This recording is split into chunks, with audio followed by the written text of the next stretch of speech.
Hello friends, नमस्ते।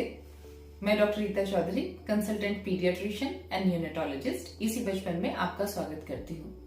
हमारा ये आज का वीडियो डेडिकेटेड है गर्भावस्था की पहली तिमाही के लिए। So without wasting much more time, let's get started.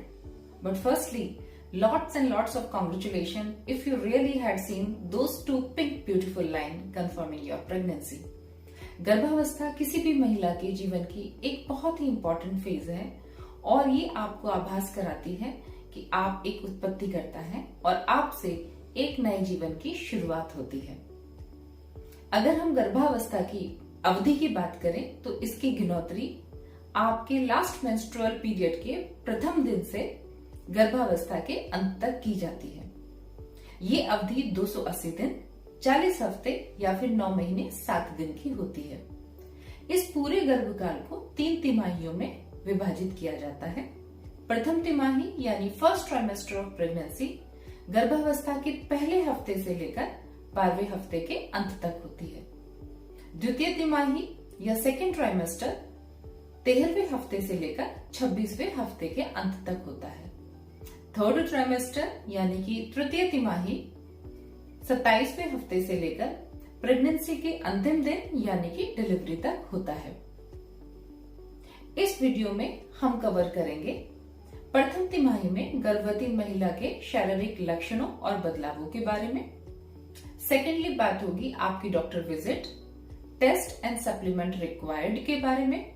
और lastly we will talk about diet and lifestyle modifications required in first trimester of pregnancy, and we will discuss it one by one.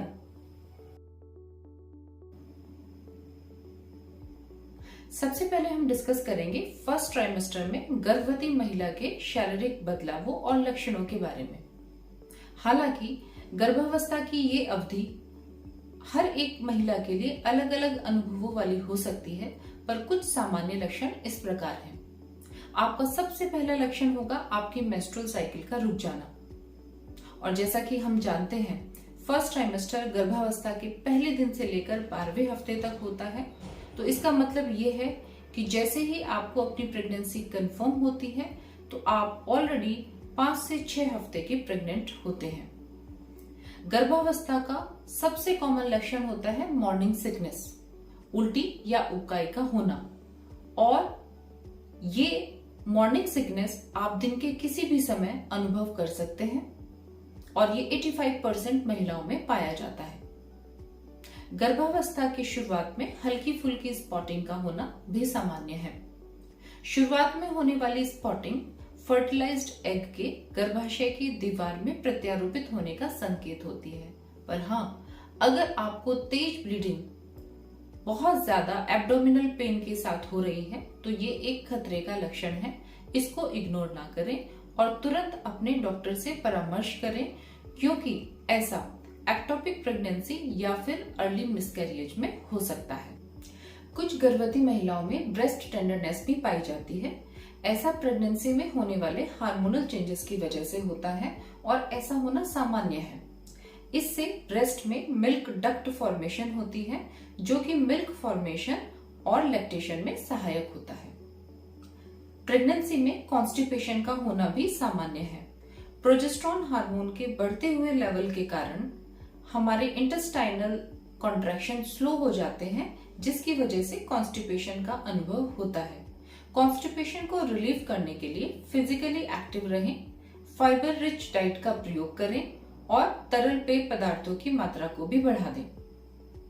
Pregnancy में food craving का होना भी सामान्य है, परंतु अगर आपको नॉन फूड आइटम्स के लिए क्रेविंग हो रही है, जिसको मेडिकल टर्मिनोलॉजी में पाइका कहा जाता है, तो ये खतरे का लक्षण है, जो कि प्रेग्नेंट महिला के लिए और गर्भस्थ शिशु दोनों के लिए हानिकारक हो सकता है। इसके बारे में अपने डॉक्टर से परामर्श जरूर करें। प्रेगनेंसी में थकान होना भी सामान्य है, परंतु अगर आप में खून की कमी है यानी कि आप एनीमिक हैं, तो आप जरूरत से ज्यादा थकान महसूस करेंगे। ऐसा होने पे अपने डॉक्टर से कंसल्ट जरूर करें और अपनी आयरन टैबलेट टाइम पर लेते रहें। बढ़ते प्रोजेस्टेरॉन लेवल के कारण प्रेगनेंसी में एसिड रिफ्लक्स या हार्ट बर्न का होना सामान्य है। इसको अवॉइड करने के लिए स्मॉल और फ्रीक्वेंट मील का प्रयोग करें। खाना खाने के तुरंत बाद बिस्तर पर ना लेटें और खाने में ग्रीजी, ऑयली या फिर स्पाइसी फूड को अवॉइड करें। मूड स्विंग का होना भी प्रेगनेंसी का लक्षण है। अपनी मेंटल हेल्थ को प्रायोरिटी बनाएं और स्ट्रेस फ्री रहें। फ्रीक्वेंसी ऑफ यूरिनेशन यानी बार बार पेशाब का लगना भी प्रेगनेंसी में सामान्यतः पाया जाता है। गर्भाशय के आकार के बढ़ने के कारण यूरिनरी ब्लैडर के प्रेस होने की वजह से ये प्रॉब्लम आती है। इसको अवॉइड करने के लिए तरल पेय पदार्थों का प्रयोग कम ना करें। कैफीन इंटेक को कम करने से आपको इस समस्या में जरूर हेल्प मिलेगी। प्रेगनेंसी ही किसी भी महिला के जीवन का वो समय है जहां पर वेट गेन का होना अच्छा माना जाता है। फर्स्ट ट्राइमेस्टर में 1.5 to 3 kg वेट गेन होना सामान्य है, पर हाँ, अगर आपका वेट गेन तेजी से हो रहा है तो इसको इग्नोर ना करें और अपने गायनिकोलॉजिस्ट से इस बारे में सलाह करें। प्रेगनेंसी में थिन मिल्की व्हाइट डिस्चार्ज का आना भी सामान्य है, लेकिन अगर आपको फाउल स्मेलिंग ग्रीन डिस्चार्ज आ रहा है या फिर profuse amount of clear discharge भी है तो ये अलार्मिंग है और इस बारे में अपनी गायनिकोलॉजिस्ट से आप तुरंत सलाह लें। अब हम डिस्कस करेंगे फर्स्ट ट्राइमेस्टर में होने वाली डॉक्टर विजिट के बारे में। आपको क्या ब्लड टेस्ट कराने होंगे और कौन से प्रीनेटल विटामिन्स और सप्लीमेंट फर्स्ट ट्राइमेस्टर में यूज किए जाते हैं। जैसे ही आपको अपनी प्रेगनेंसी कंफर्म हो, अपना पहला एंटीनेटल चेकअप कराएं। जनरली 8वें से 10वें हफ्ते पर आपका पहला यूएसजी स्कैन कराया जाता है, जिसमें गर्भस्थ शिशु की धड़कन, गर्भ में पल रहे शिशुओं की संख्या और वुम्ब में एम्ब्रियो के इम्प्लांट होने की सही जगह का पता लगाया जाता है। फर्स्ट विजिट में आपसे आपकी एलएमपी के बारे में पूछा जाएगा, जिसके आधार पर आपकी गर्भकाल की अवधि का और एक्सपेक्टेड डेट ऑफ डिलीवरी का पता किया जाता है। आपका वेट मेजरमेंट किया जाएगा और गर्भावस्था में वजन का निरंतर बढ़ते चले जाना गर्भस्थ शिशु के विकास को या उसकी ग्रोथ को दर्शाता है। समय समय पर आपके ब्लड प्रेशर मेजरमेंट भी किए जाएंगे।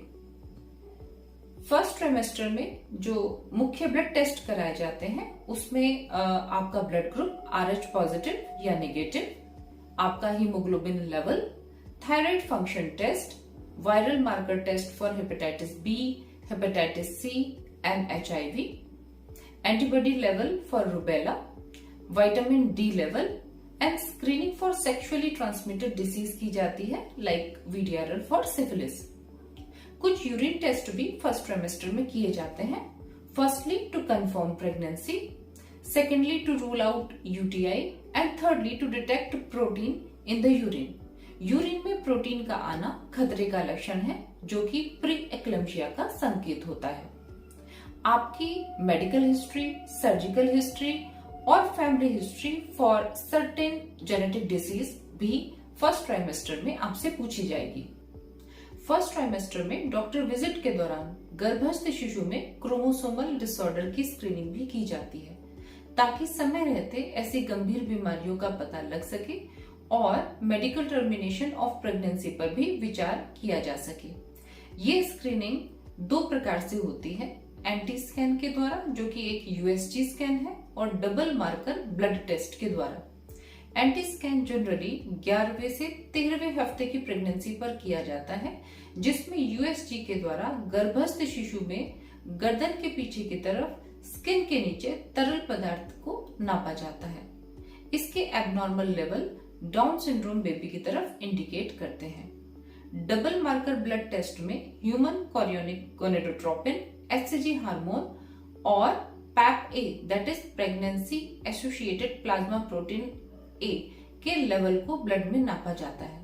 ब्लड में इनके abnormal level down syndrome baby की तरफ इंडिकेट करते हैं। फर्स्ट ट्राइमेस्टर ऑफ प्रेगनेंसी में फोलिक एसिड ही सप्लीमेंटल विटामिन की तरह प्रयोग किया जाता है और इसकी सही मात्रा होती है 5 मिलीग्राम प्रतिदिन। फर्स्ट ट्राइमेस्टर, जैसा कि हम जानते हैं, पीरियड ऑफ ऑर्गेनोजेनेसिस होता है। किसी भी अननेसेसरी मेडिसिन या सप्लीमेंट विटामिन का प्रयोग इसमें ना करें, क्योंकि ऐसा करना गर्भस्थ शिशु के लिए हानिकारक हो सकता है। फॉलिक एसिड के अलावा सिर्फ और सिर्फ वही मेडिसिन आप प्रयोग करें जो किसी विशेष मेडिकल कंडीशन की वजह से आपके डॉक्टर ने आपको प्रेस्क्राइब की हुई है।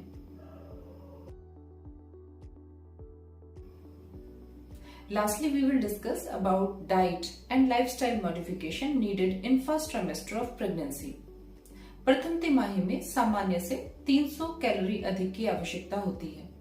खाने में प्रतिदिन 65 grams of protein, 40 milligram of iron, 1000 milligram of calcium, 400 microgram of folic acid and 125 to 250 microgram of iodine की आवश्यकता होती है। दिन के प्रमुख 3 आहारों के साथ 2 स्नैक आप और ऐड कर सकते हैं। फर्स्ट ट्राइमेस्टर में मुख्यतः इन पोषक तत्वों की आवश्यकता होती है। सबसे पहले इंपॉर्टेंट होता है फोलिक एसिड। फोलिक एसिड को हम विटामिन B9 या फोलेट भी कहते हैं। Folic acid neural tube defect को प्रिवेंट करता है। ऑरेंजेस, स्ट्रॉबेरीज, हरी पत्तेदार सब्जियां, नट्स, राजमा, गोभी एवं चुकंदर में फोलिक एसिड प्रचुर मात्रा में पाया जाता है। इन खाद्य पदार्थों को अपनी डाइट में प्रयोग करें। सेकेंड इंपॉर्टेंट पोषक तत्व होता है कैल्शियम। कैल्शियम गर्भस्थ शिशु के बोन ग्रोथ के डेवलपमेंट में सहायक होता है। दूध, पनीर, अंडा एवं हरी पत्तेदार सब्जियां कैल्शियम के रिच सोर्सेज होते हैं। इनको अपनी डाइट में आप इंक्लूड करें। थर्डली इंपॉर्टेंट कंपोनेंट होता है प्रोटीन। प्रोटीन गर्भवती महिला और इसके साथ ही गर्भस्थ शिशु की मांसपेशी के डेवलपमेंट में सहायक होता है। दूध, पनीर, अंडा, दालें एवं कुक्ड मीट सोर्सेस होते हैं प्रोटीन के। इनको प्रचुर मात्रा में अपने खाने में गर्भवती महिला को प्रयोग करना चाहिए। Fourth important micronutrient is iron. हरी पत्तेदार सब्जियां जैसे पालक, मेथी, साग, चुकंदर, चीकू एवं अनार आयरन रिच सोर्सेज हैं। इनको अपनी डाइट में गर्भवती महिला को प्रयोग करना चाहिए। Fifth important micronutrient is vitamin C. लगभग 85 milligram per day vitamin C की रिक्वायरमेंट प्रेगनेंसी में होती है। Strawberries, citrus fruits, broccoli, they are rich sources of vitamin C. Include these in your diet. Sixth important micronutrient is DHA. Omega-3 fatty acid एवं DHA को prenatal vitamins में भी add किया जा सकता है। Low mercury fish like sardines, anchovies and herrings, they are rich sources of DHA and omega-3 fatty acid. इनको अपने खाने में प्रचुर मात्रा में प्रयोग करें। प्रेगनेंसी में कच्चा अंडा, कच्चा मांस, पपीता, बैंगन, काला अंगूर इनको अवॉइड करें। शराब एवं तंबाकू का प्रयोग भी कम से कम करें। तरल पेय पदार्थों का प्रयोग करें। वेल हाइड्रेटेड रहें। एक बार में बहुत सारा खाना ना खाएं, थोड़ा थोड़ा करके कई बार में खाएं। नारियल पानी का खूब प्रयोग करें। अपने आप को फिट करने के लिए एक्सरसाइज करें। आप योगा, वॉकिंग, स्विमिंग कर सकते हैं। लगातार बैठकर या खड़े होकर कोई काम ना करें। बीच बीच में स्ट्रेचिंग करें। इससे मांसपेशियों में लचीलापन बना रहता है। आई होप आपको हमारा ये वीडियो पसंद आया होगा। अपने मैक्सिमम क्वेरीज का आपको जवाब भी मिला होगा। अगर आपके कुछ और प्रश्न रह जाते हैं तो नीचे कमेंट बॉक्स में टाइप करें। समय समय पर हमारी टीम के द्वारा आपकी सभी क्वेरीज का जवाब दिया जाएगा। इन वीडियोस को लाइक करें, फ्रेंड्स और फैमिलीज के बीच में शेयर करें। इसी बचपन चैनल को सब्सक्राइब करना ना भूलें। बेल आइकन को हिट करें ताकि समय समय पर हमारे सभी नोटिफिकेशंस आपको मिलते रहें। तो मिलते हैं कुछ समय के बाद एक और नई इंफॉर्मेटिव वीडियो के साथ। तब तक के लिए प्रणाम, सादर नमस्कार।